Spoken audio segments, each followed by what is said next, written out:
do que nós falamos na aula passada. Então, o tema da nossa aula é outro testemunho de João Batista, que está narrado em João 3, 22 até o 4, 2. Nós vimos no livro de João, no capítulo 1, outros testemunhos de João Batista.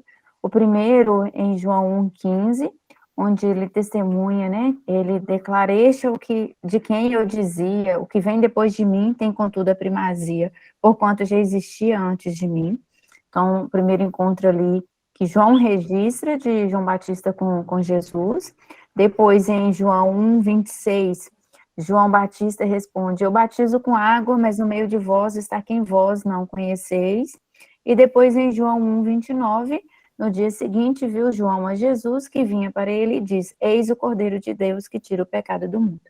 Então, a gente vê no capítulo 3, 3 testemunhos de João Batista acerca de Jesus, e agora no capítulo 3, a gente vê novamente outro testemunho. E aí nós começamos falando, né, versículo por versículo. O versículo 22 é logo depois, após a conversa de Jesus com Nicodemos, e aqui a gente vê que depois disso, depois dessa evangelização, desse diálogo com Nicodemos, Jesus tirou um tempo e estava ali com os seus discípulos, e os seus discípulos batizavam. Jesus não batizava, mas apenas os seus discípulos. E aí Jesus dedicou o tempo, ele ficou ali alguns meses com os seus discípulos, e a gente falou um pouco da necessidade do relacionamento, né? Aqui a gente vê o relacionamento de Jesus com seus discípulos, mas nós falamos da necessidade do nosso relacionamento, do nosso tempo com Jesus. No versículo 23 e 24, o autor, né, da carta, o evangelista João, ele fala que João Batista e Jesus estavam cumprindo ali os seus ministérios ao mesmo tempo, e ele coloca no verso 24, para que não tivesse nenhuma dúvida, já que em Mateus 4, 11 e 12, logo após Jesus ser tentado no deserto, tem o versículo 12 falando que João Batista havia sido preso e seria morto. Então, ele coloca aqui, ele chama atenção para não trazer nenhuma dúvida, já que os 3 evangelhos anteriores já eram públicos, né, as pessoas já tinham conhecimento. Então, ele coloca que nesse momento João ainda não estava encarcerado, João ainda não estava preso, e Jesus e João estavam realizando seus projetos em frentes distintas, mas com os mesmos objetivos.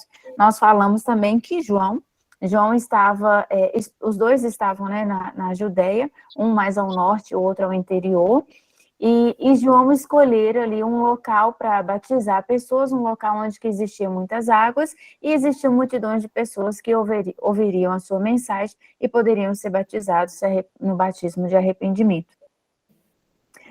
Nós falamos no versículo 25, 26, da contenda que existiu entre um judeu e os discípulos de João, onde pela linguagem a gente vê que os discípulos de João não estavam compreendendo nada a mensagem até então ali posta por João Batista, e eles levantam contenda, uma possível divergência ali entre os dois ministérios, com toda maldade, demonstrando grande raiva, né, com o que estava acontecendo. Eles até repreendem João, né, aquele que você deu testemunho. Eles nem mencionam o nome de Jesus, né, tamanha era ali a raiva que eles estavam.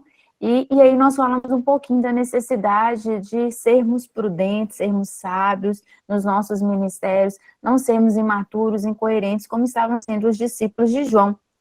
Falamos do perigo, né, de sermos radicais, e que muitas vezes os seguidores são mais radicais do que os mestres, e que por isso muitas vezes a igreja é chamada de fundamentalista, devido ao radicalismo de alguns seguidores da igreja. Então, nós falamos que eles não compreendiam a mensagem de João, eles não estavam entendendo, porque João, desde o primeiro testemunho, João coloca que ele era um precursor, ele estava abrindo o caminho para que aquele que de fato poderia salvar e que mudaria a vida de todas as pessoas viesse. E eles, mesmo estando com João ali, eles não haviam ainda compreendido, e João vê isso como uma oportunidade de ensiná-los, e aí a gente vê esse diálogo de João, os ensinamentos de João Batista. Nós falamos do verso 27 e 28 da resposta de João Batista, que ninguém pode receber nada se não for enviado do céu, se não for concedido pelo céu. Então, João, ele sabia bem o seu propósito, ele entendia o seu chamado, o propósito da sua vida para o reino, e ele coloca, né, mais uma vez, que ele é um arauto do evangelho do Senhor, ele traz uma mensagem de arrependimento de pecado e demonstra ali toda a sua simplicidade, a sua humildade, e aí nós falamos um pouquinho quem que nós somos no reino de Deus. Nós vimos aqui que João, em todas as vezes que ele foi perguntado, né, quem ele era, ele não deu o nome, ele não falou que ele era profeta, ele não disse ser ninguém, ele disse que eu sou apenas a voz do que clama no deserto, eu sou aquele que vem trazer a mensagem do Senhor. Então, nós falamos aqui um pouco dessa simplicidade de João na resposta. E aí nós começamos a falar da humildade de João Batista, o que, que nós aprendemos com essa humildade de João? João havia declarado no capítulo 1 que ele não era o Elias e nem o profeta, né? Ele não era Jesus. Ele declarou: eu sou a voz que clama no deserto, porque ele sabia exatamente o seu papel. Cristo e João estavam imbuídos ali daquele mesmo propósito, mas os seguidores ainda não compreendiam. Ele declarava que ele veio para aplanar o caminho ao Senhor e não usurpou o lugar de Cristo. Nós ouvimos aí durante todos os estudos de João, Diego trouxe aí sobre uma seita, né? Os seguidores de João Batista, que até hoje existem, e que eles entendiam que João era o primeiro, né? Que a primazia era de João, que João era o profeta anunciado em Isaías, e que ainda existe essa seita ainda de pessoas que têm João como mestre, né? E aí, João aqui, ele dá o exemplo do noivo, da noiva e do amigo do noivo. Né, de toda uma cerimônia, né? Quem que é o amigo do noivo? João Batista se coloca ali como amigo do noivo, como testemunha do casamento, e ele se coloca como não como uma testemunha qualquer. Ele sabia que ele não era uma testemunha qualquer. Ele sabia que ele era testemunha que tinha apresentado a noiva ao noivo. Então, ele tinha ali um destaque, né, com a sua mensagem, com a mensagem de arrependimento. Ele foi o precursor que abriu os caminhos ali a Jesus. E ele coloca que a noiva é do noivo, a noiva não é do amigo do noivo, né? E ele demonstra, ao final ali da sua explicação aos seus discípulos, que o amigo do noivo sente alegria. Eu não sei que, né, quantos irmãos já foram testemunhas ou padrinhos de casamento, mas quando a gente vê os votos da noiva ao noivo, o noivo com a noiva, tamanha alegria de quem ali está testemunhando, quem está participando daquele casamento. E João demonstra isso, pois essa alegria já se cumpriu em mim, em saber que ele, amigo do noivo, e que ele havia apresentado a noiva ao noivo. Nós falamos que a promessa, né, da noiva, do noivo, está em Isaías 54, em Isaías 62 e em João também. Então, vamos lá. Jesus, acho que nós paramos aqui, né, na última aula. E aí, quando a gente fala da humildade, da submissão de João, a gente vê que esse é um modelo que hoje nós temos que ser servos do Senhor, da mesma forma como João foi. E aí a gente vai falar aqui de 3 virtudes que João tem e que a gente deve copiar para o nosso dia, né, para os nossos dias atuais. João, então, ele se mostra submisso ao chamado de Deus.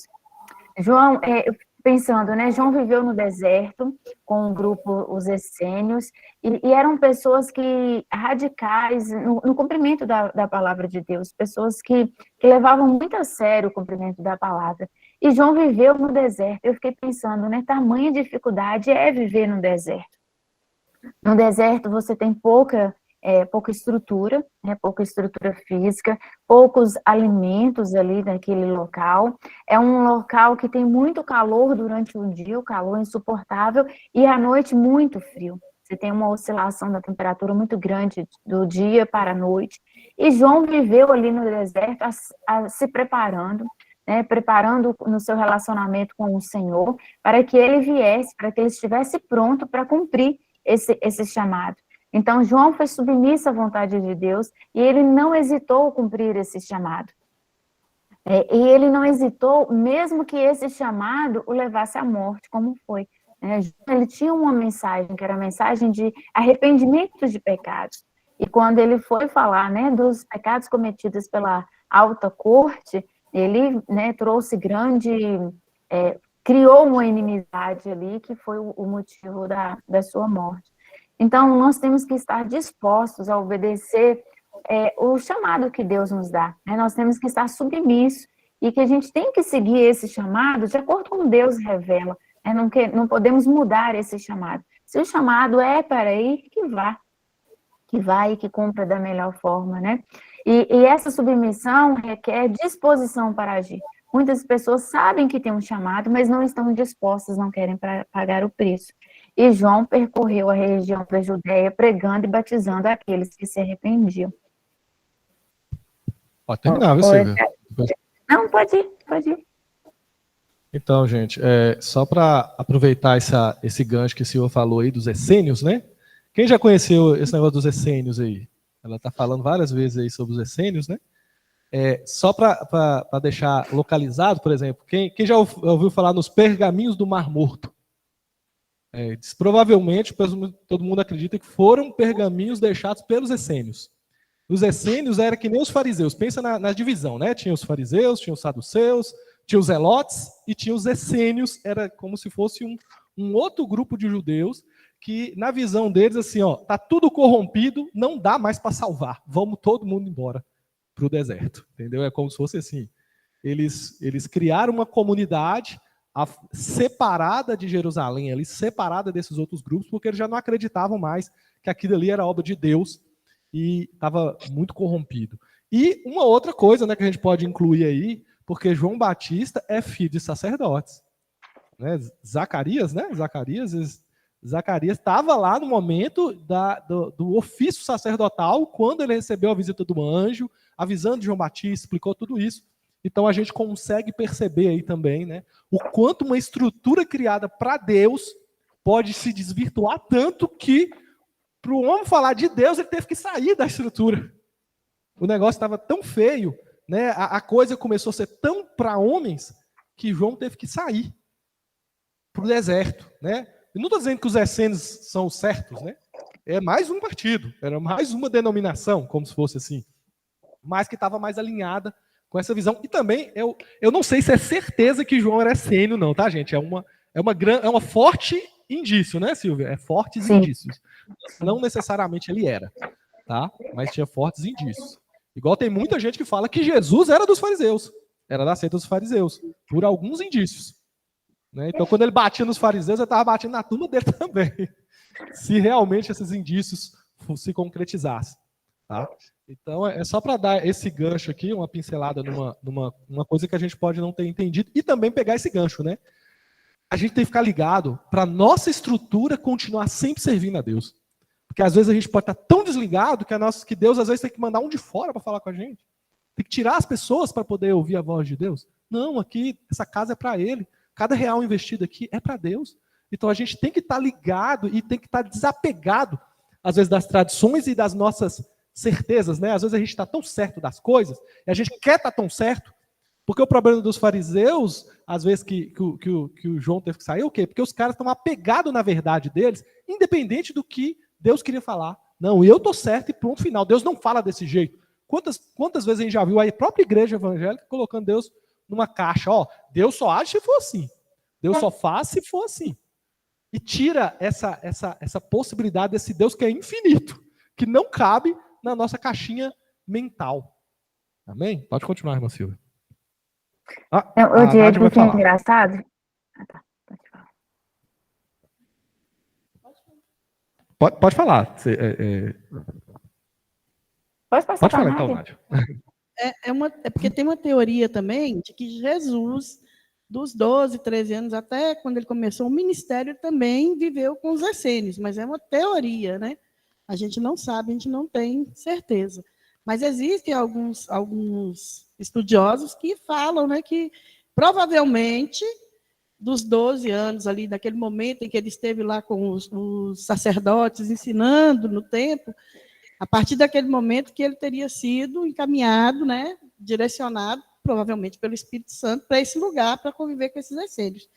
Que parece-me que, diante de tanta podridão ali, ainda os que estavam se salvando, né, eram os que estavam mais bem qualificados para estar ensinando, né?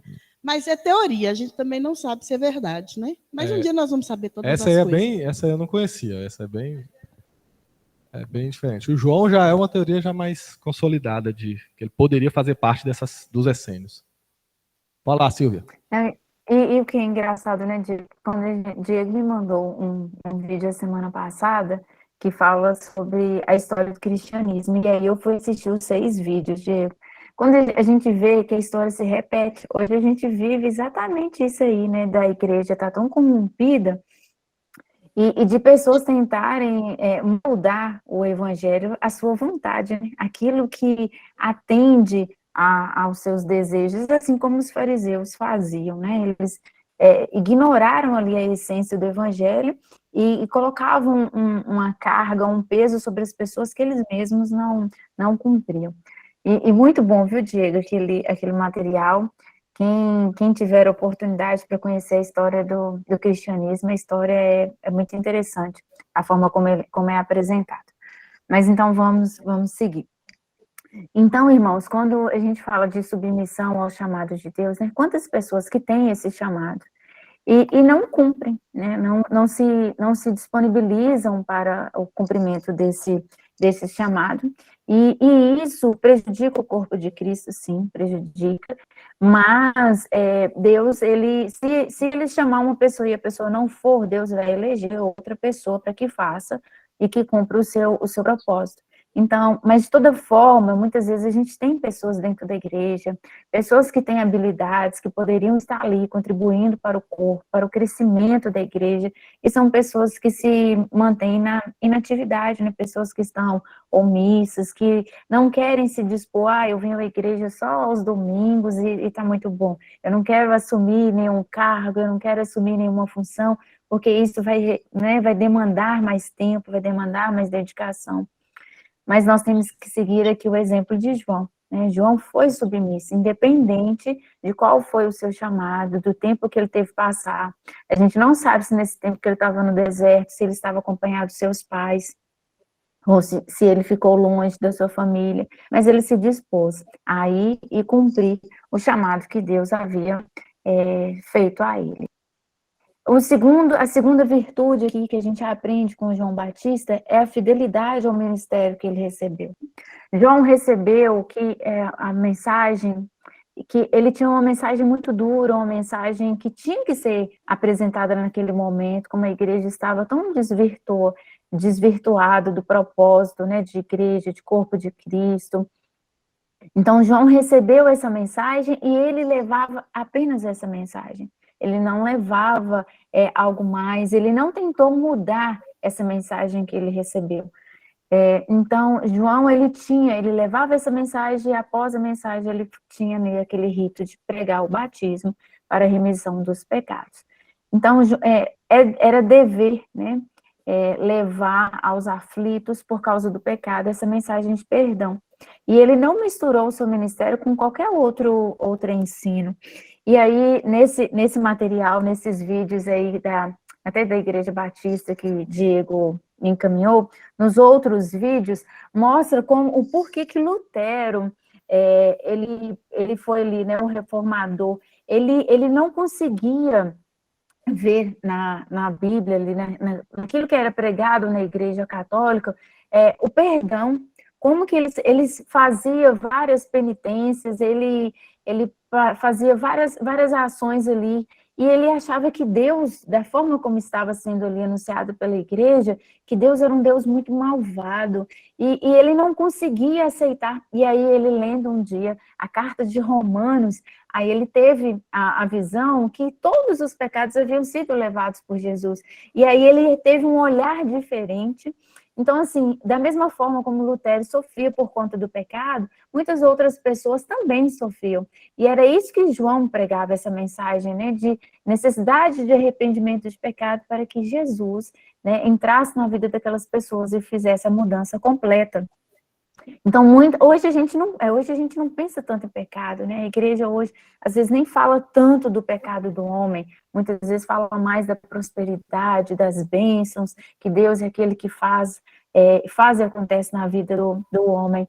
Mas nessa época aqui, a mensagem de João era para aqueles que estavam aflitos, aqueles que tinham medo da condenação eterna por conta do pecado. E eles não conseguiam cumprir a lei como ninguém conseguia, né, cumprir a lei, por isso que Jesus veio. Então, aquelas pessoas estavam aflitas e João chegava com o batismo do arrependimento. João trazia essa mensagem, que por mais que era uma mensagem dura, mas era uma mensagem que trazia esperança àquelas pessoas, né? Então, o que Deus coloca no nosso coração, o ministério que Deus coloca, que nós devemos cumprir como foi dado. Caso contrário, se a gente mudar esse ministério, se a gente mudar, eu não quero um ministério de socorro, eu quero um ministério de louvor, eu quero um ministério, né, eu quero outro ministério, nós estaremos agindo sem fé e com soberba, né, porque não foi para isso que Deus nos chamou. O servo humilde do Senhor é fiel e não macula o seu ministério, ele cumpre aquilo que ele foi chamado. Pode falar, Diego. Alô, isso. Só para incluir aí, que eu acho que está dentro dessa mesma pauta, essa visão, né, que a gente tem hoje, que às vezes para atrair ao evangelho, né, as pessoas jogam um estilo de vida de ostentação, né? Você tem que mostrar que você tem o melhor carro, a melhor casa, você é bem sucedido para as pessoas virem. Engraçado que João ele estava nessa posição e ele saiu dela. É um exemplo de esvaziamento, né? Eles falam das roupas de João. Era da pior qualidade. Era pele. Era um negócio assim que já não se usava mais. Era coisa dos homens da caverna. João resgatou. Estava lá. Era o que ele podia, talvez, pagar. Né? Era o que ele podia ter, na verdade. Fala da comida de João, que era uma comida esquisita. Era gafanhoto e mel silvestre. Fala da mensagem de João, que é uma mensagem dura, mas de verdade. Então, gente, o que pode acontecer com uma igreja que prega de verdade, esvazia todas as outras coisas e deixa só a sua mensagem, só o evangelho aparecer? O que pode acontecer? As pessoas eram atraídas a quilômetros de distância. Gente, o templo era em Jerusalém, a turma morava lá. Era do lado da casa deles, o templo ostentou, com toda a ostentação, com pessoas com roupas de linho fino, com mensagens ultra rebuscadas, né? Tipo, os melhores mestres estavam lá. As pessoas saíam e caminhavam quilômetros para ouvir a voz de Deus, gente. Independente do papel de presente, a joia preciosa é a palavra, genuína. E João, ele nos ensina isso aí, né? Quantos aí eles põem na televisão, né? É o meu carro, agora eu tenho empresa, agora eu tenho isso. E começa a colocar isso como chamariz do evangelho. Será que é isso? Por que João não precisou disso? O homem tinha uma carroça. As roupas eram as piores. A comida não era das melhores. Eu acho que ele não ia postar o gafanhoto e o mel ali no Insta antes de comer. Hashtag partiu gafanhoto. Entendeu? Churrasquinho de gafanhoto. Que trem horroroso, gente. Já pensou você morder aquele trem, aquela pata grudenta enfiando na gengiva? Que trem esquisito, gente. Mas a palavra estava ali. Estava no deserto, gente, um lugar ruim, não tinha banco bom. Porque hoje muita gente vai para a igreja, escolhe uma igreja baseada na estrutura. Aí é o banheiro que tem que ser assim. É o grupo de louvor que tem que ser de primeira. É isso. Então as pessoas estão escolhendo congregar não pela mensagem, mas pela estrutura. Então a gente viu aí um precursor, né? Uma pessoa tão grande, porque igual a gente só consegue imaginar, porque não fala muito dos 4 anos de João. mas a gente consegue imaginar o alcance que ele teve. Nós estamos há mais de 2020 anos falando de João Batista. Um ministério poderosíssimo, com zero estrutura, com zero glamour, com zero tudo. E hoje a gente está usando a estrutura e o glamour para chamar as pessoas. Então, é uma reflexão que a gente tem que entender. Falar assim, ó, gente, a gente pode ter a estrutura, não é errado. Mas a gente não pode abrir mão da verdade do Evangelho, do Espírito Santo. Nós não falamos, né, Silvia? Batizado no ventre da mãe. Alguém que carregava o Espírito Santo, deixava o Espírito Santo falar. Quando alguém vinha falar com asneira com ele, gente, que ele cresça ou diminua. Ele tinha a resposta certa do Espírito. O que a gente precisa é isso, é genuína palavra e Espírito Santo. E aí, o que pode acontecer, gente? Que um homem, há mais de 2020 anos, nós estamos falando dele até hoje, o que pode acontecer com a gente hoje, com os recursos que a gente tem, né? Mas seguindo essa receita, né? Porque o glamour passa. Depois que as pessoas veem, né, os fogos de artifício, uma hora vai acabar. Né? Isso não sustenta a vida espiritual de ninguém. Né? Isso pode entreter. Porque a gente está indo em muitos lugares onde a igreja é um grande entretenimento. Estava conversando com a pessoa ontem, falei assim, moço, mas a igreja está difícil lá, viu? O grupo de louvor está horrível. Ela foi falando da igreja dela, né? E como é que estava difícil, que estava ruim. Falei, meu Deus. Mas falei assim, e aí, o que você está fazendo para ajudar? As pessoas não querem, não. Eu dou meu dízimo, já está bom, não? Não é só isso que eu tinha que fazer? Amém? Então a gente vai para o outro lado aqui. Pode ir. A irmã Nádia vai falar. A sequência aqui, viu, gente? É sempre eu, depois a irmã Nádia. Pode aumentar essa sequência aí também, né, Diego? Outros irmãos participando. Essa questão que hoje em dia o evangelho não é mais um evangelho de renúncia, né? Não é mais um evangelho de cruz. As pessoas pregam exatamente isso. Eu vou entrar para a igreja, entre para a igreja que você vai ficar milionário, né? Você vai ganhar, Deus vai te dar um carro zero. E onde que está na Bíblia, na palavra de Deus, que Deus prometeu isso? Todos os homens de Deus que estão aqui na Bíblia fizeram algum tipo de renúncia para seguir a Deus, né? A gente pode ver Paulo, por exemplo. Paulo era fariseu, ele estava muito bem colocado na sociedade, né? Era um homem respeitado, e o que ele fez? Ele largou tudo aquilo para seguir a Deus, né? De perseguidor, passou a ser perseguido por aquelas pessoas com quem ele conviveu a vida inteira, né? Então, assim, o problema do homem hoje é esse, não se prega um evangelho de renúncia nem de cruz, né? Vem para a igreja que você vai ficar rico, você vai ser curado, né? E se a gente for ler aqui, a gente vê que nem Paulo, que foi... Acho que ninguém ultrapassou Paulo na questão de levar o evangelho ao mundo. Nem Paulo foi curado, né? Porque Deus falou com ele, não. Você vai permanecer com o espinho na carne, né? Ele pediu a Deus. Até que ele falou, não, Deus não quer me curar. Porque Deus queria que ele continuasse o quê? Humilde, né? E sentisse o desejo de estar sempre perto de Deus. E nós não, a maioria, né, gente? Eu falo até de mim também, é lógico. A gente também pede as coisas para Deus. Isso é óbvio, né? Mas tem pessoas que, se Deus não der aquilo que ele pedir, eu saio da igreja. E pior ainda, tem pessoas que, na hora que recebe o que pediu, sai da igreja também, porque só queria aquilo. Ai, só Deus vai ter misericórdia. E é o seguinte, porque hoje, Jesus, na maioria das igrejas, se tornou obsoleto, né? E deixou de ser a essência. E quando nós olhamos a mensagem de João, ele era bem enfático no que ele falava, que ele dizia, raça de víbora, né? Produzir algo digno de arrependimento. Hoje, se a gente falar isso na igreja, aquele pastor está doido, né? Mas era necessário que ele fosse austero naquele momento. E pastorear é isso, é você ser austero na hora que tem que falar, é você ser usado por Deus e deixar-se ser usado por Deus.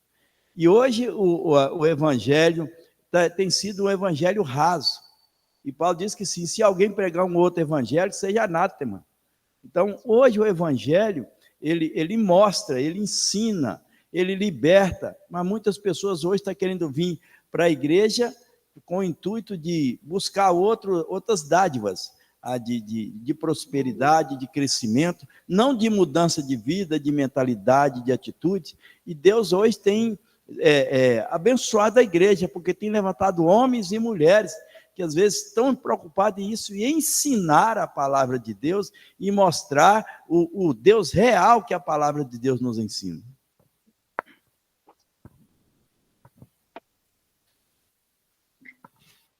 Mais alguém aí, Diego? Não, alô? Não, pode continuar. Então, vamos continuar. Então, nós falamos aqui de duas virtudes de João. Nós falamos da submissão ao chamado, estamos terminando aqui a fidelidade.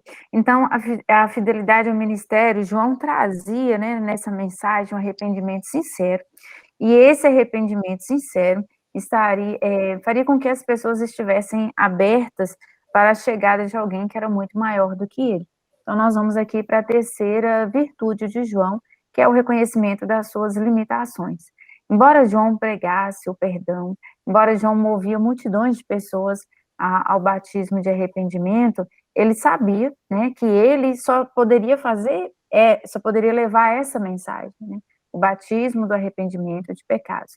E ele sabia que após ele viria aquele que seria o responsável por tirar toda a culpa do pecado sobre aqueles que crescem em Jesus. Então, João reconhecia as suas limitações, ele sabia até onde ele poderia ir, e é aonde que Deus o colocou para executar, né, o seu ministério. Então, ele reconhecia essas limitações e sabia que Jesus era muito maior do que ele, e que ele falava da mensagem recebida, mas que ele era da terra e que Jesus era do céu. Então, a gente tem aqui essas três virtudes, né? Submissão, fidelidade, reconhecimento das nossas limitações. Hoje, quando a gente fala reconhecimento de limitações, muitas vezes a gente não gosta muito, né, de falar, eu tenho limitação nisso, naquilo outro, porque muitas vezes a gente quer ser melhor, a gente quer a soberba, né? Eu sou capaz, eu consigo, tem que ter todo o esforço, mas a gente tem que entender também que nós temos limitações e que é humano ter as nossas limitações, né? Não é nenhuma dificuldade.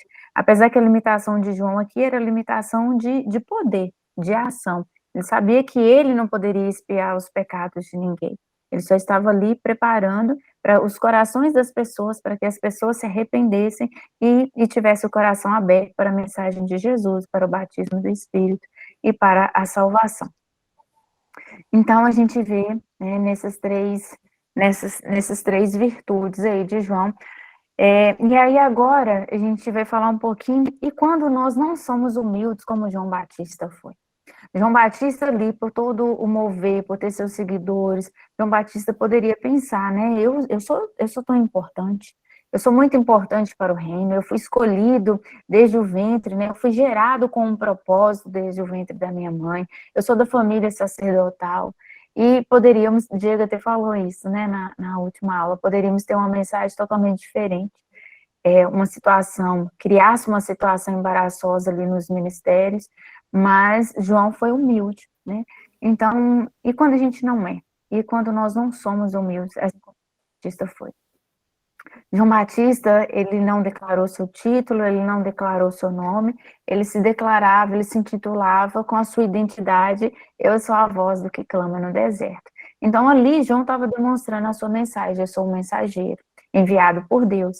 E ele afirma, né, nessa frase em quem que ele cria, né, qual que era o propósito dele. E essa expressão, ela deve brotar também nas nossas vidas, né? Quem eu sou? Eu sou filha do Deus Altíssimo, né? Eu sou irmã em Cristo Jesus, eu faço parte da família de Deus. Nós temos que ter essa identidade. Ter identidade não é errado, pelo contrário, nós devemos saber quem nós pertencemos, quem nós somos, né? Paulo, em 1 Coríntios 15, 9 e 10, ele fala mais ou menos assim, eu sou o menor dos apóstolos, mas a verdade, eu nem mereço ser, pois eu persegui a igreja, mas eu sou o que sou pela graça de Deus. E aí, não vou nem ler essa passagem, não, mas então a gente vê Paulo, né? Olha que Paulo foi um grande apóstolo, mas ele se intitulava o menor dos apóstolos, porque ele, na verdade, ele perseguia a igreja. Então, mas ele reconhecia que eu sou o que sou pela graça de Deus. Não porque eu mereço ser, eu não tenho mérito algum, mas eu sou pela graça de Deus. Então, Paulo ali, ele sabia também a sua identidade, né? E Paulo usa a mesma expressão que Deus deu a Moisés, quando Moisés perguntou, né? Deus respondeu, eu sou o que sou. Então, nós temos que saber a nossa identidade. Nós temos que ter essa identidade em Cristo, em Deus.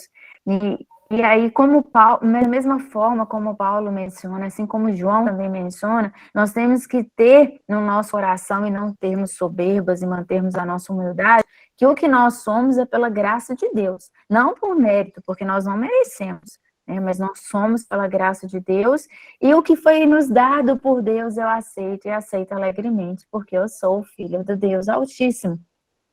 Então, Paulo aqui, e ele fala, né, ninguém trabalhou mais do que Paulo, Nádia também falou, e é o que está em 1 Coríntios 15, 9 e 10.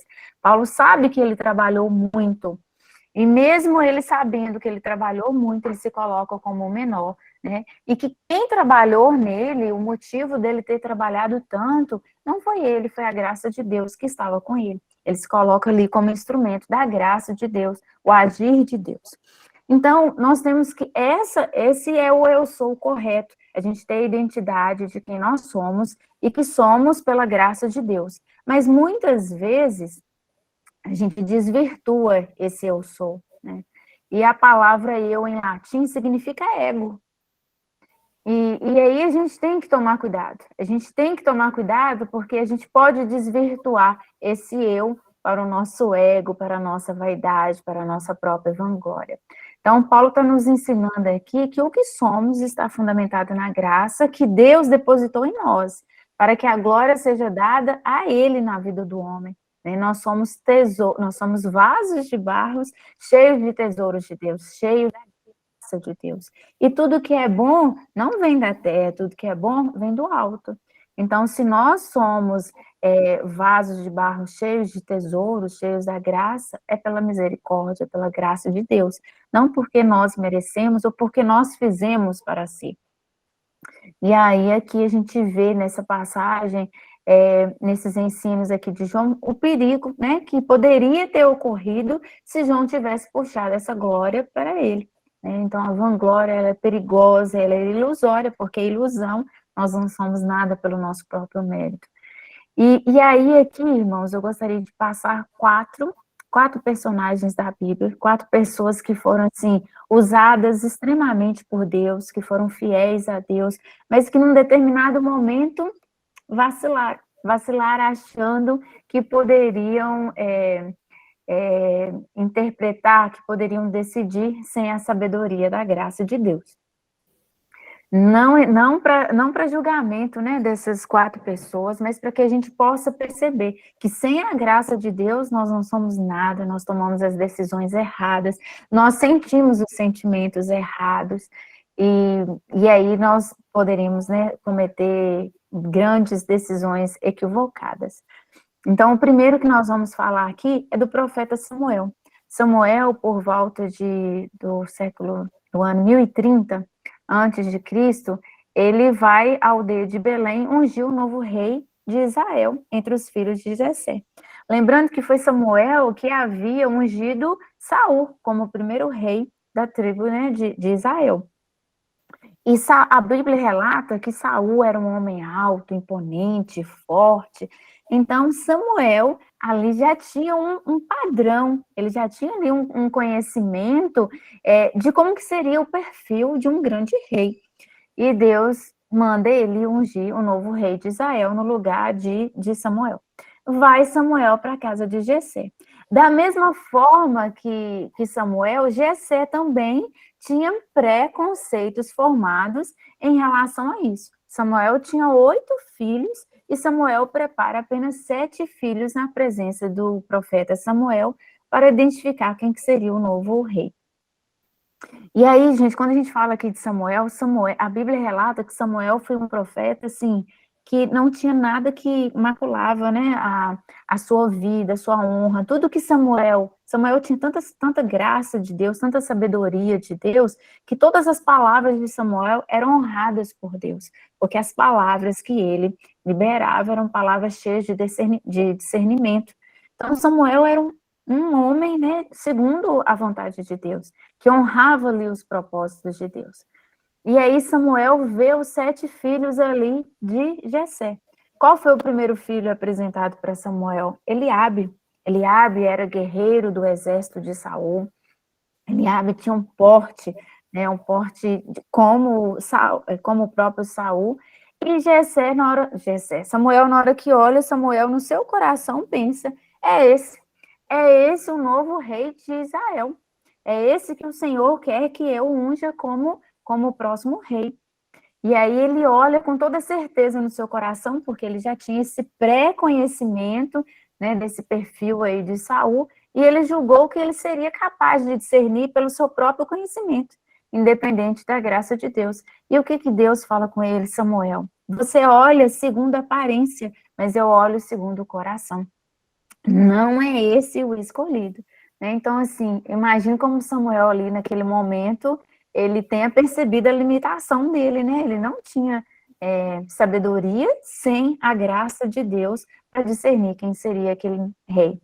E aí, Jessé também, né, que seria os 7 filhos, e aí termina os 7 filhos, Samuel pergunta a Jessé se tem mais um. E aí vem Davi, pastor de ovelhas, franzino, pequenino, né, de cabelo, de cor diferente, e o Senhor mostra que é ele o novo escolhido, o novo rei de Israel. Então, Samuel ali naquele momento achou que poderia, sozinho, sem a graça da sabedoria de Deus, discernir, e ele equivocou-se. Quantas vezes nós não nos equivocamos, né, nas nossas decisões? Quantas vezes, às vezes a gente pergunta a Deus ali qual que é, né, a resposta, qual que é a direção que a gente tem que tomar naquela situação. Na segunda vez a gente pergunta, na terceira. Aí quando chega na quarta, na mesma situação, eu acho que eu já sei qual é a resposta e vou naquela direção, e nem sempre é. Né? Então a gente sempre, em tudo, independente de qual seja a decisão a ser tomada, se permanece ou não, no bairro Roxo Verde, ou se vai para o outro bairro, a gente tem sempre que buscar a direção de Deus, a graça da sabedoria de Deus. Então, a primeira armadilha do nosso ego é avaliar, julgar. Eu olho para aquela pessoa e falo, eu já conheço pessoas daquele tipo ali, já sei que vai ser assim, a pessoa vai agir de tal forma. Então, a primeira armadilha do nosso ego é avaliar, julgar e decidir baseado na nossa própria percepção, baseado nos nossos preconceitos, pré-conhecimento, sem ouvir a voz de Deus. Então, nós temos que confiar no Senhor de todo o coração e não nos apoiar no nosso próprio entendimento, mas sim no entendimento de Deus, na sabedoria e na graça de Deus. Pode falar aí, Diego. Amém. Silva falando aqui, e é bom a gente lembrar, né? Ela está apontando aí como se fosse um padrão do agir de Deus, né? Deus age em cima de improváveis, em cima de pessoas humildes, né? Davi foi um caso. O próprio Samuel, que foi filho de uma mulher estéril, que era humilhada. Então, a gente vê o tempo todo Deus agindo nessas situações, né? Paulo foi o que mais levou o evangelho, talvez, né? O que mais expandiu o evangelho, mas era o que perseguia. E a gente vai pegando, vai pensando todas as situações. E chega num resumo, que é aquele versículo, né? Aquele que se humilhar, esse vai ser exaltado. Dentro do reino de Deus é isso. Que é diferente, tá, gente? Que eu aprendi a minha vida toda. Os humilhados serão exaltados. É mentira! É fake news. Os humilhados não serão exaltados. Aquele que se humilhar, aquele que não acha que é demais, aquele que de verdade, gente, se esvaziar, né? Subir nesse altar aqui achando que não é ninguém. Fala assim, cara, eu sei que eu não sou. É tremer nas bases, né, irmã? Antes de vir dar uma aula. não vai dar certo. Eu estou desesperado aqui. Agora o Espírito vai agir. O que a gente conversou? Foi uma das aulas mais poderosas. Ela estava assim, nervosa. E já não estava assim, irmã Ellen, irmã Silvia, semana passada, já estava. Mas é agora que Deus vai agir. Pode deixar. Porque é nesse momento que você chega assim, Deus, de mim não tem nada. Por mais que eu tenha preparado, estudado, é o Espírito que vai fazer alguma coisa de verdade. E o nome de Jesus vai ser engrandecido. E Deus, por sua misericórdia, Ele honra a gente ainda. Ele honrou a vida de João Batista de um jeito que até hoje nós estamos falando dele. Jesus chegar e falar, é o maior entre os nascidos de mulher. Alguém que se esvaziou totalmente, alguém que tinha direito de estar usando as roupas de linho fino e estar lá dentro do templo. Ele podia ser um sumo sacerdote, talvez, né, pelo poder do Espírito que estava ali. Ele podia ter tudo, mas ele se humilhou. Você quer vitória, você quer o agir de Deus, não é se fazer de coitado, tá, gente? Porque a gente tem essa visão que a pessoa humilde é a pessoa que se deprecia. Não. A pessoa humilde, Jesus era o mais humilde. Não é? A Bíblia não está escrito que Jesus era o mais humilde? Só que ele falava assim, ninguém vem ao Pai se não for por mim. Eu sou o Filho de Deus. Eu sou a porta. Pai, mas ele não era humilde? Mas a humildade de Jesus é a humildade que chegava perto de uma prostituta e aquela mulher se sentia alguém digna. Então a humildade, gente, está muito mais relacionada ao que você consegue produzir nas pessoas em termos de levantar a autoestima. Porque a pessoa que não é humilde, ela julga as pessoas, ela diminui as pessoas saem de perto de uma pessoa arrogante e você se sente ruim. Né? Esse dia eu estava vendo uma pessoa falando do Calil. Lembra quem conhece o Calil? Calil é prefeito de Belo Horizonte. E esse amigo meu estava no aeroporto e viu esse Calil. Ele estava destruindo a mulher dele, assim, na frente de todo mundo. Nossa, ele ficou com uma coisa tão ruim. Eu falei assim, meu Deus, mas que cara arrogante. E a gente vê isso na fala dele, sabe? É uma pessoa assim que você chega perto dele, você se sente menor, você se sente um trenzinho assim, que ele tem uma presença forte, né? Ele tem um negócio. E isso produz, mas agora tem gente que você chega perto, você se sente bem, mesmo a pessoa sendo grande, mesmo a pessoa sendo... Eu não sei se eu estou conseguindo me explicar aqui, tá um negócio que tá encaixando aos poucos, tá, gente? Às vezes eu fico assim, é porque eu não estou entendendo, eu estou tentando pôr para fora uma coisa que eu estou processando. Mas a questão toda é essa. Né? Nós temos que entender que eu acho que o que resume que esse tópico aí é isso, né? Aquele que se humilhar, esse vai ser exaltado. Né? Mas de verdade, né? Eu vou seguir a receita do sucesso, vou me humilhar. Mentira, você está com a intenção errada no coração.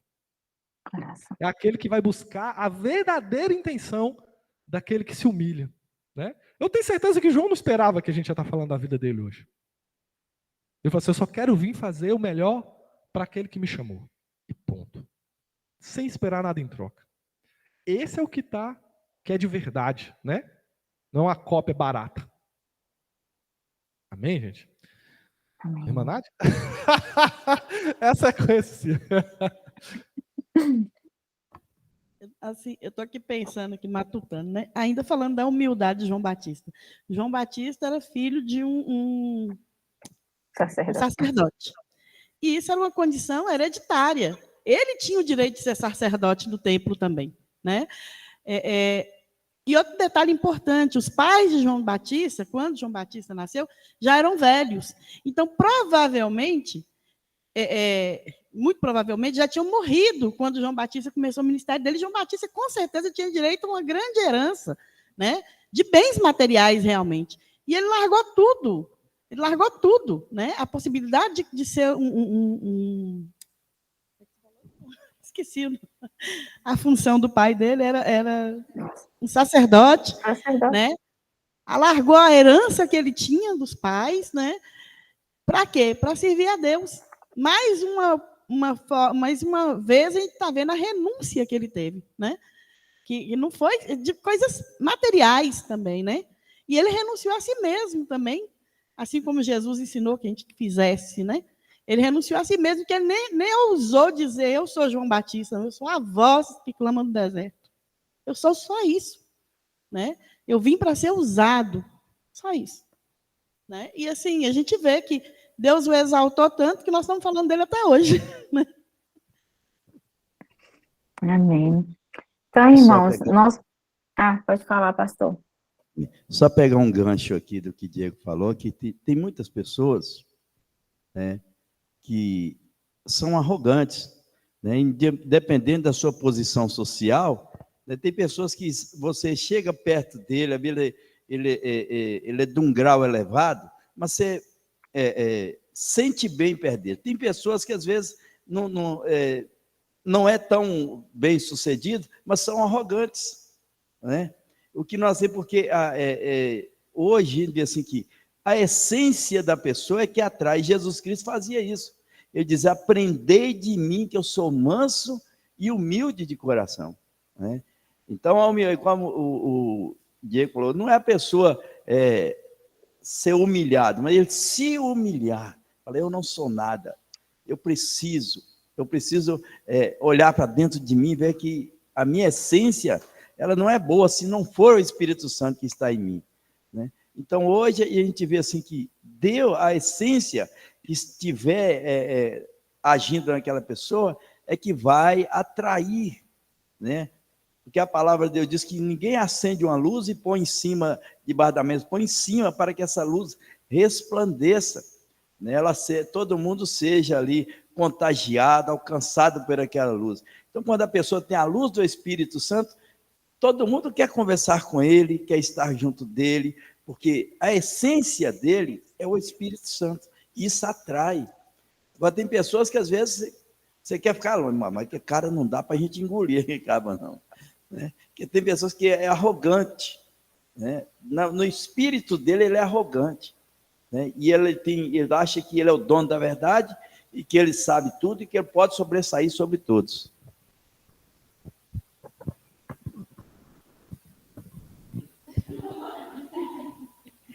É que eu estou pensando aqui nos pais de João Batista, porque Zacarias, ele era sacerdote, né? E provavelmente ele esperava que o filho dele também fosse ser. Só que aí, João, ele foi viver no deserto. E provavelmente, Zacarias e Isabel, né? Eles provavelmente devem ter ficado apreensivos em relação àquilo, porque os pais, eles querem ver os filhos bem, né?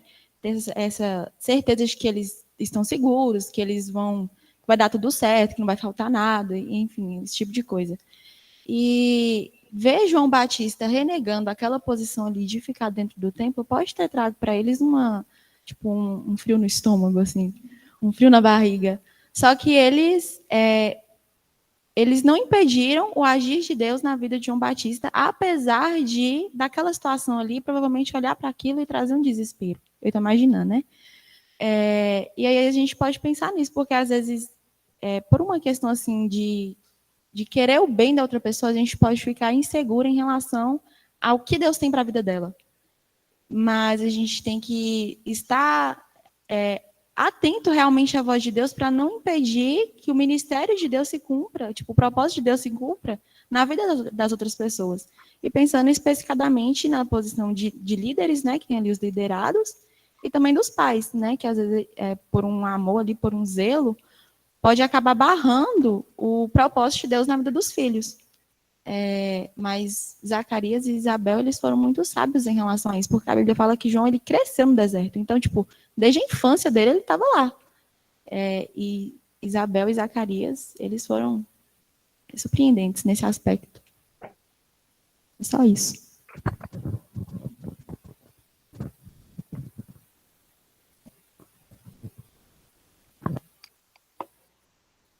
Mais alguém aí, Diego? Não, pode continuar, irmã Silvia. Marina tá ali olhando, acho que ela queria falar, mas ela não vai falar hoje, não. Não vou deixar ela falar, não. Ah, não é possível, você tem que deixar, ué.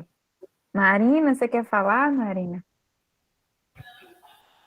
Quer não, tô brincando. Marina, você tá querendo colocar ela em má situação, hein, Diego? Em constrangimento, né? Então vamos lá, vamos É minha continuar. especialidade. Então vamos lá, vamos continuar. Então, irmãos, nós estamos falando aqui, né, quando a humildade não é a opção escolhida, né? Quando o eu, o ego manifesta mais, nós falamos aqui de Samuel, e nós temos outros exemplos também na Bíblia. Por exemplo, Natanael. Natanael, quando ouviu, né, que o mestre, o Messias estava no meio, que ele era de Nazaré, qual foi a fala de Natanael? Pode ter algo bom, né? Pode sair algo bom de Nazaré? Então, se ele tivesse ali, naquele momento, confiado, né, nesse preconceito que ele tinha ali com os moradores daquela cidade, ele teria perdido a oportunidade de estar ao lado de Jesus, de fazer parte do ministério de Jesus. Então, muitas vezes, a gente pode, né, correr o risco de perder bênçãos por julgar errado, por avaliar errado, por decidir de forma equivocada. Abraão e Ló, né? Ló escolheu, quando ele houve aquela briga entre tio e sobrinho, Ló escolheu olhando a aparência, né? Ló escolheu a área mais próxima do rio, onde a área era verde, o solo era, né, vamos dizer assim, fértil, porque estava próximo do rio, e Abraão foi para outro lado, né, para o lado contrário, era uma área que não era vistosa, né, assim, não era uma área tão boa, mas o Senhor honrou Abraão. E aí nós vamos aqui para o nosso segundo exemplo. Nosso segundo exemplo aqui é de Elias, né, o profeta Elias. Nessa passagem de 1 Reis 19, Elias tinha acabado de eliminar ali 450 profetas de Baal ali, e a Jezabel estava possessa e tinha falado que iria matar Elias.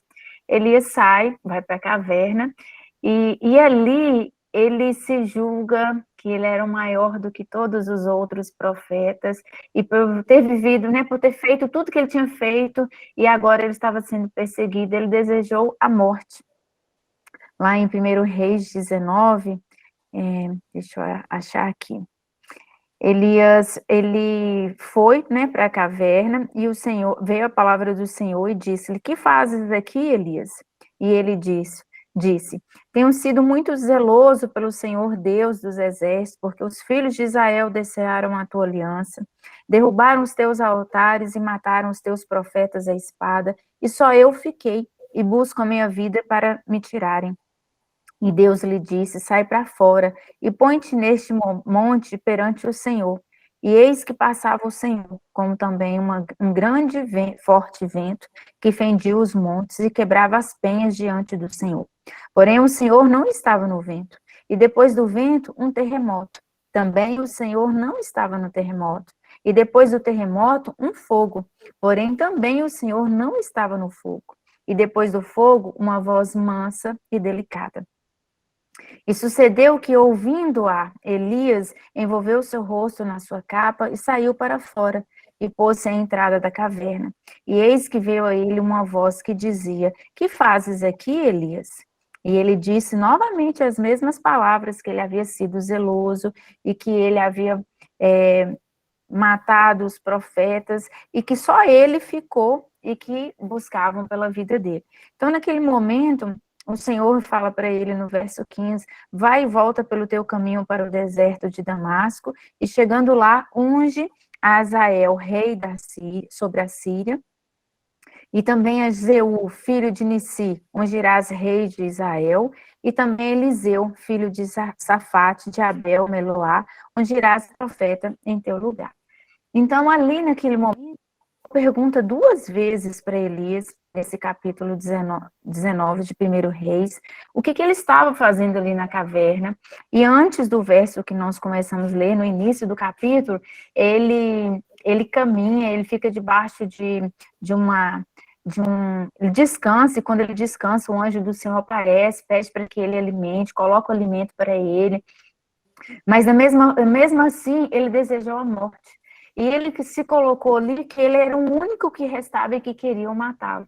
Mas no capítulo 18 de 1 Reis, ele encontra um servo do rei que estava protegendo Obadias. Ele encontra Obadias, e Obadias fala que estava protegendo 100 profetas nas cavernas, e que ele dava pão e água para essas pessoas, que ele estava escondendo essas pessoas. Então, Elias sabia que ele não era o único, mas ele se achou ali naquele momento maior, porque ele tinha matado ali, né, vamos dizer, destruído 450 profetas de Baal, e aí Elias se achou que ele era tão importante para o reino de Deus, e o Senhor, né, e ele julgou que quando ele escuta ali o fogo, o terremoto, ele acha que Deus estava ali passando, e Deus não estava. Deus depois manifesta com a voz mansa e suave.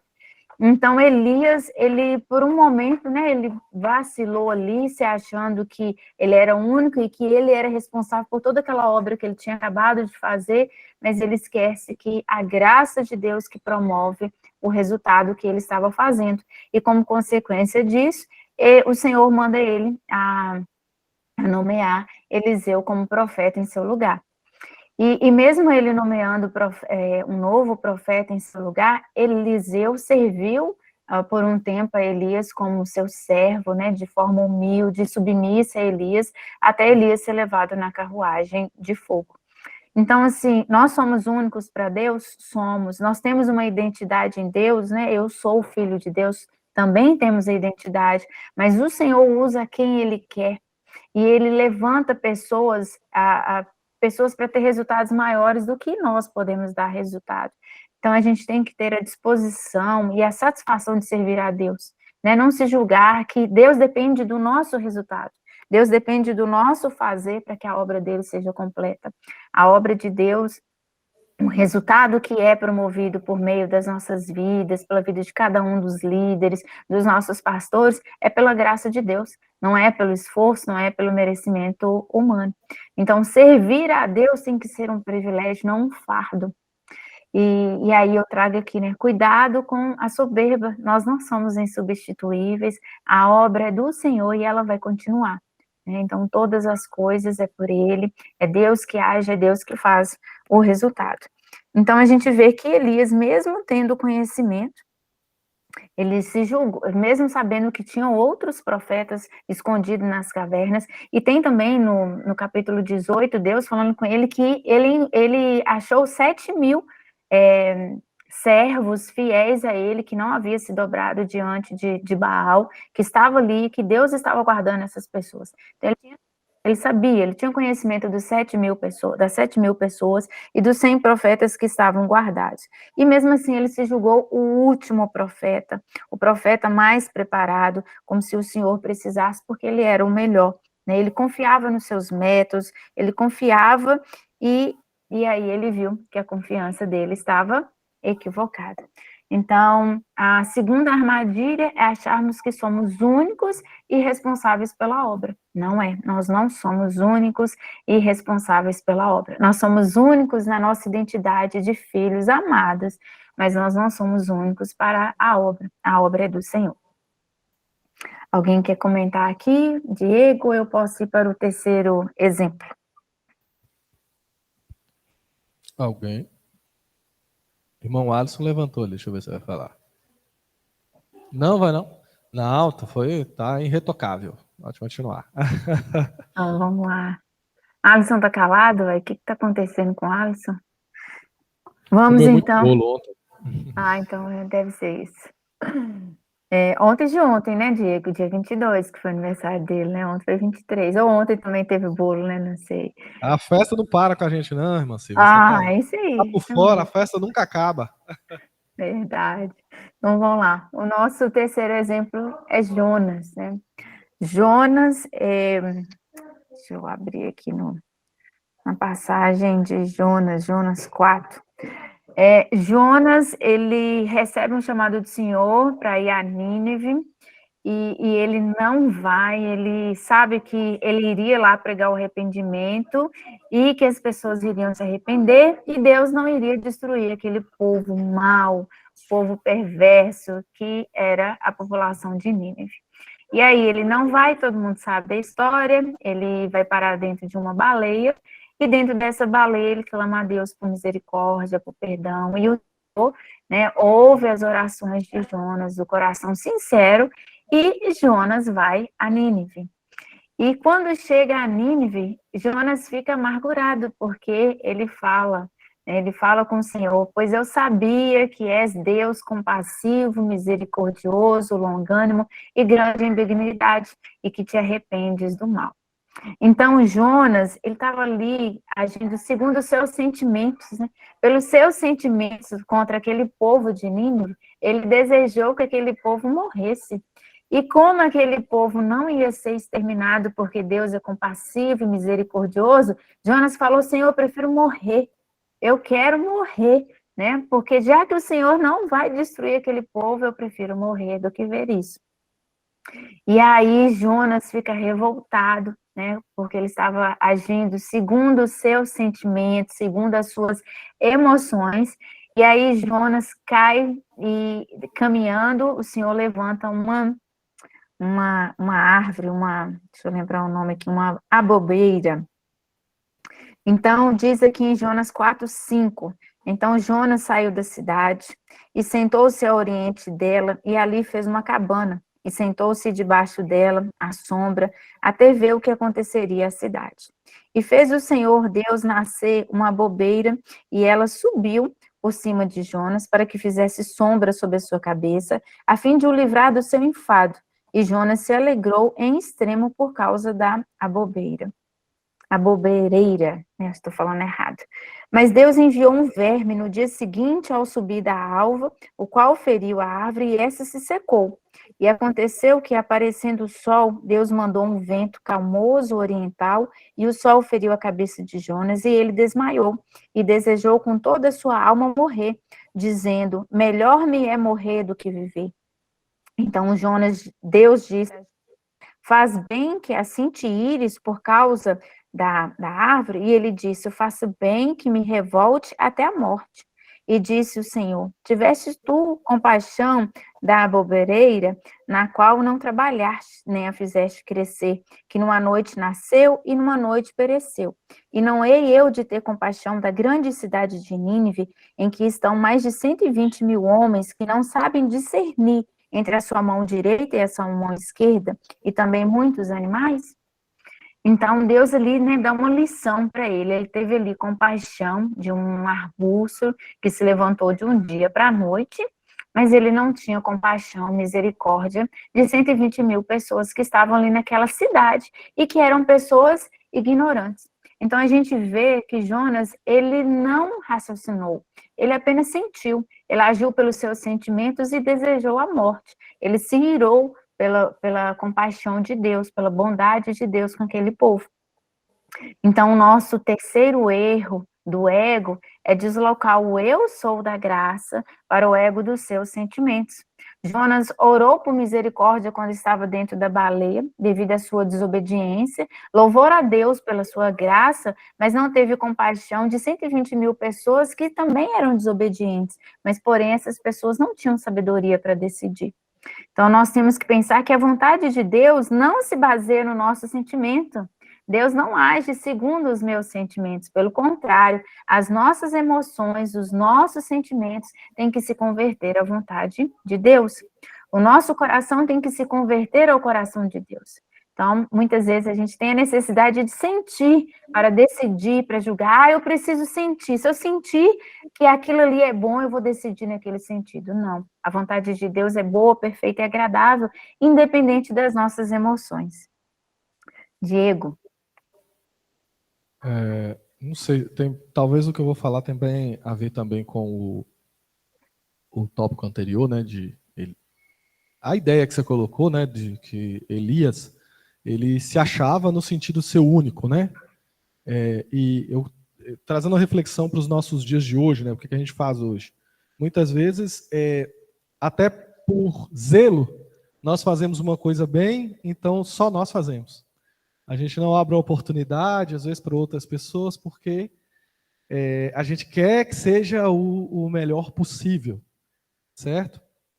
Esse dia eu estava ouvindo uma pessoa falando, muitas vezes a gente está fazendo um culto excelente por causa de que nós temos um monte de crente frágil, imaturo. Se o culto não for bom, se o louvor não for perfeito, se a pregação não for maravilhosa, esse cara que está aqui em cima, que é imaturo, ele vai ficar ofendido, vai ficar chateado, vai ficar, não gostei. Pá, entendeu?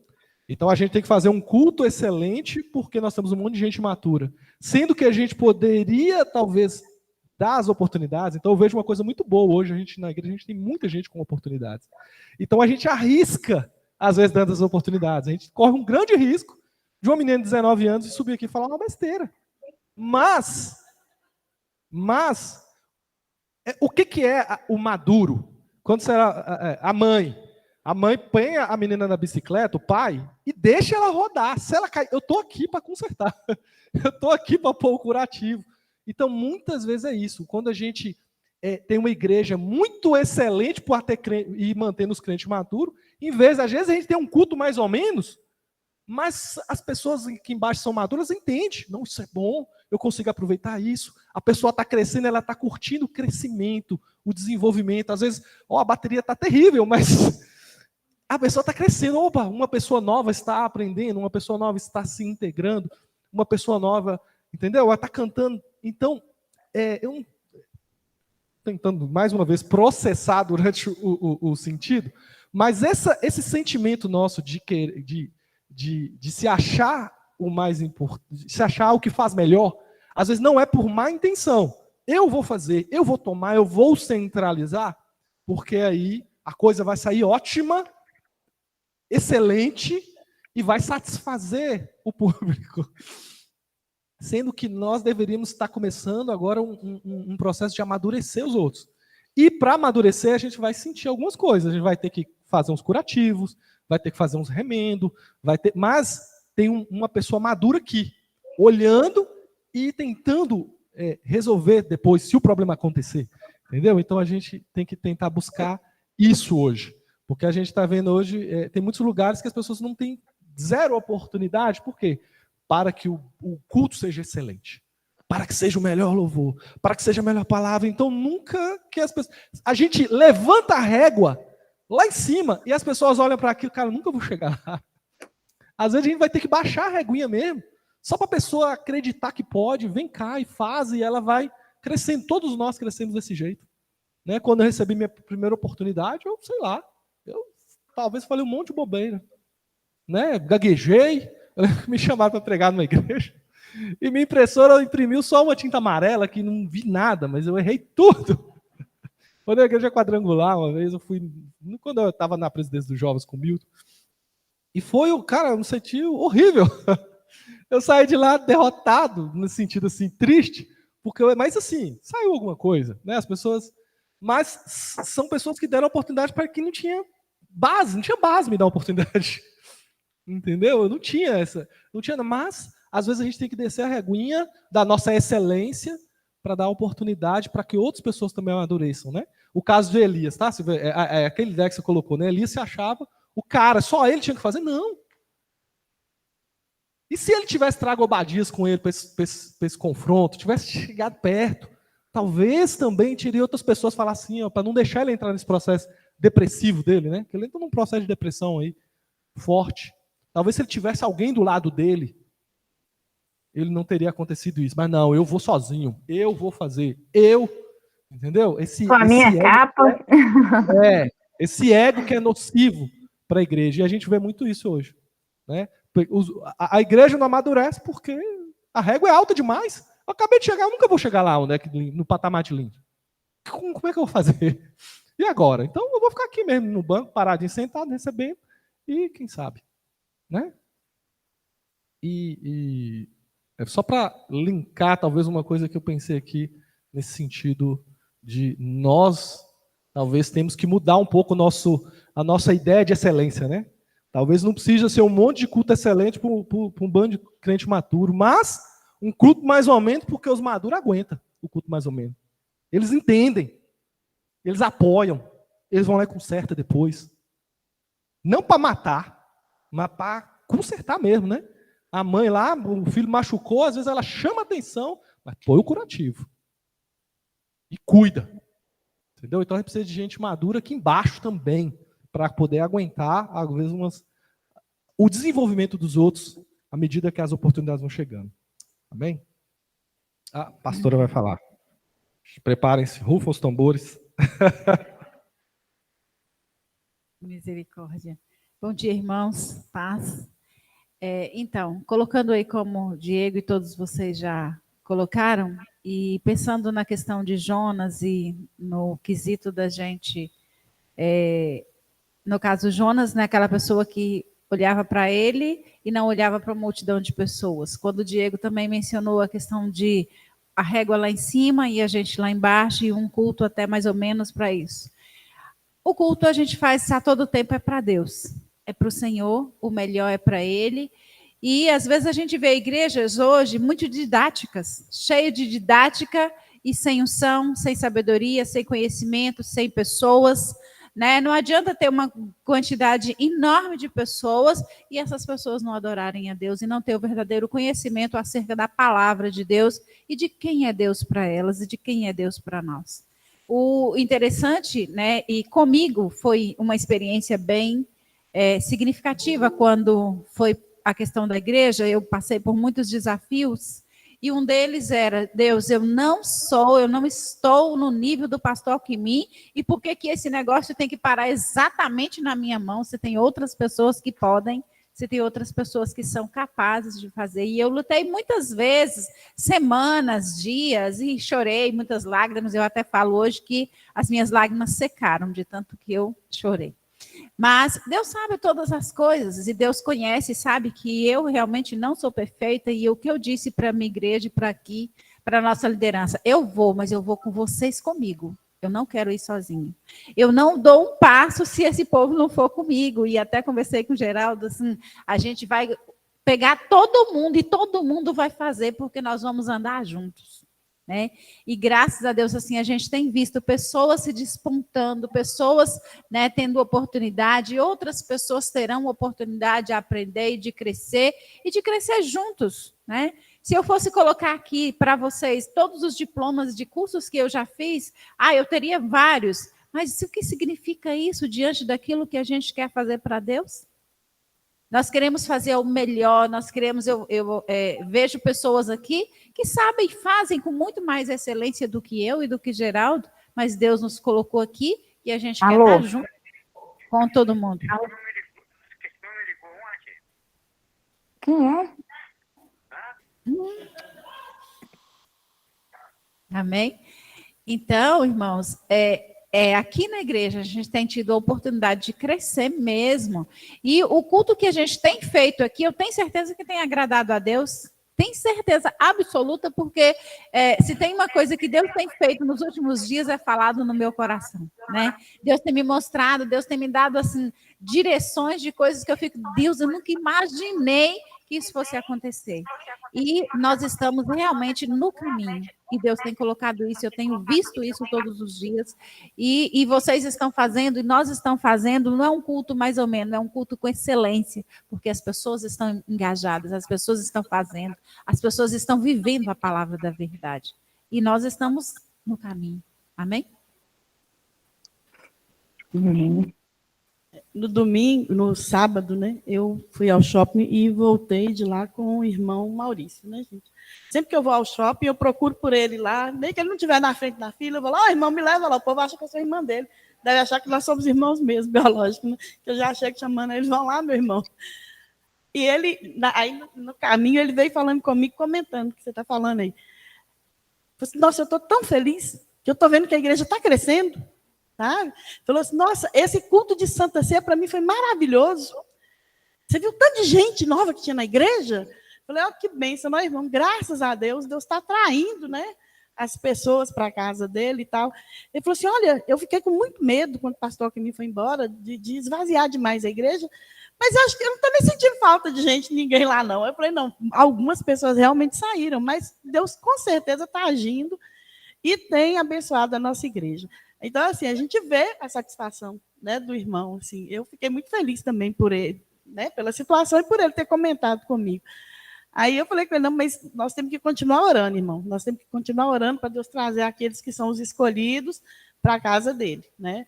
Aí ele não, eu inclusive, isso é ele me falando, eu tenho que entrar nesse relógio de oração, mas como eu trabalho também de madrugada, é difícil, não sei o que. Eu falei, não, moço, arruma um horário, tem durante o dia também. E tal, ele falou, não, eu vou entrar. Eu falei, isso mesmo, entra mesmo. Eu vi um comentário de uma pessoa, achei bem interessante esse exemplo, tá, gente? Eu assisti recentemente uma série da Netflix lá do Michael Jordan, não sei se vocês já viram, muito boa. Ela vai contando toda a história ali as meninas odeiam a série do Michael Jordan, mas eu amei. Minhas filhas odiaram, mas eu amei. Mas uma coisa interessante, tem um MVP lá na NBA, né? Que seria MVP, é o melhor jogador do campeonato. Ele ganhou o título de melhor jogador do campeonato. E aí eu vi uma pessoa comentando, puxando toda a história da NBA, quase nunca o time que tinha o MVP foi o campeão. Então eles falam que a fórmula de ser campeão é não ter o MVP. Ou seja, o cara que joga demais, que arrebenta, às vezes ele puxa para ele quer os resultados dele. E quando tem um time médio, onde tem muitas pessoas boas, ganha o campeonato. O coletivo é que ganha o campeonato, não é o MVP. Eu achei muito legal essa ilustração. E a gente tem que ver isso, a gente tem que começar a sair. Porque hoje nas igrejas ainda tem, né? Tem os bons, né? Tem os Michael Jordan, que faz tudo. Que se não tiver, não tem jogo. Entendeu? Mas o campeonato, né? A vitória mesmo vai vir quando a gente tiver um coletivo de pessoas boas. Né? Às vezes o MVP atrapalha o crescimento, a vitória. Amém? O pastor Gerardo vai falar. É engraçado, gente, assim como ter uma comunidade em equipe. Eu estava prestando atenção, um dia eu estava assistindo aquele filme de Ben-Hur, né? E tinha um árabe lá que ele tinha você é desse, que ele tinha 4 cavalos lá que corriam, né? E tinha um que era o que mais corria, mas tinha um outro que era lento. Mas quem dava o equilíbrio, a equipe, era o lento, né? E Judá, ele descobriu isso, falou assim, olha, porque ele está correndo errado, põe ele no lugar certo, que eles vão correr como equipe, né? Então, ninguém é dispensável, todos nós temos importância e cada um tem a sua colaboração. Às vezes um é mais rápido, outro é mais lento, outro é mais seguro, outro é mais estável, mas todos nós, quando trabalhamos em equipe, sobressaímos e todos nós alcançamos o objetivo.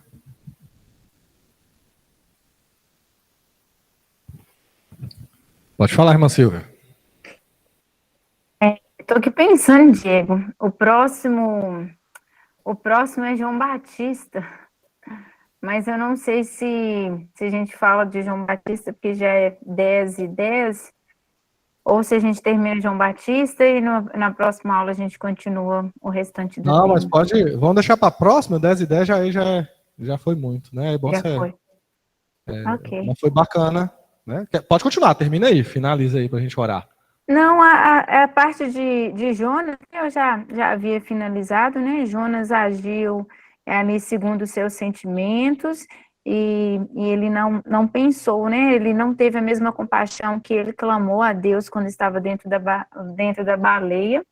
E o perigo, né? Eu mesmo, né? Eu já agi tantas vezes baseado nos meus sentimentos e não é legal, né? Você acaba falando coisa que você não quer falar, você acaba fazendo coisas que não precisaria fazer. Então, a gente tem que tomar cuidado, né? Então, nós falamos aqui de três exemplos, né? 3 exemplos de pessoas da Bíblia. Nós falamos aqui primeiro de Samuel. Samuel agiu, né? Ele decidiu segundo o seu pré-conhecimento, sem discernir na sabedoria da graça. Depois nós tivemos aqui o exemplo de Elias, que se achava que era o único, que ele era o maior profeta, né? Que ele era o mais preparado entre todos, e ele agiu segundo, né, a sua visão de ser único e de que todo o resultado era promovido por meio dele. E o terceiro exemplo aqui, nós temos Jonas, agindo segundo os seus sentimentos, né, dando um de mimado aqui, né, se não for para o Senhor destruir aquele povo, 120 mil pessoas de Nínive, eu prefiro morrer, desejou até a sua própria morte. Então, assim, é o cuidado que a gente tem que ter, né, usar esses exemplos aqui, para que na nossa vida a gente mantenha a humildade e não haja conforme o nosso ego, conforme o nosso eu sou, né, mas sim com eu sou, que nós somos o que somos pela graça de Deus, não porque nós não merecemos mesmo, nada é pelo nosso esforço, pelo nosso mérito, mas sim pela graça de Deus. Então, todo o resultado é pela graça de Deus. E aí a gente termina, e na próxima aula a gente continua, o quarto exemplo é o próprio João Batista, e depois nós vamos entrar sobre os cristãos que foram perseguidos, mas os cristãos que se entregaram, que se diminuíram para que Deus crescesse, para que fossem, do Senhor fosse proclamado, para que a igreja crescesse, e aí a gente continua na próxima aula. Amém. Irmã Nádia vai falar, peraí. Lembrando de Elias aqui, né, gente? Elias, ele estava à frente, né? Ele estava no protagonismo naquela situação que estavam vivendo ali. Mas ele não sabia que tinha quantos profetas? 7 mil Mil pessoas que não israelitas, tinham se ajoelhado e 100 profetas na caverna. 100 Ele profetas. sabia que tinham 100 Pois é, profetas. ele não sabia que essas pessoas estavam, muito provavelmente, orando por ele, sustentando ele em oração. E, às vezes, assim, na igreja, tem pessoas que não têm protagonismo, mas elas estão aqui orando e nos sustentando em oração, né? Então, é o agir de Deus, né? Verdade. Muito boa colocação, Nádia. Amém, gente? Vamos orar rapidinho para Amém. essa mensagem fixar, né, no nosso coração, e já as crianças já vão apresentar. Peraí, deixa eu desligando a gravação aqui. O pessoal não... Irmãos, eu tive um probleminha aqui que um telefone ligou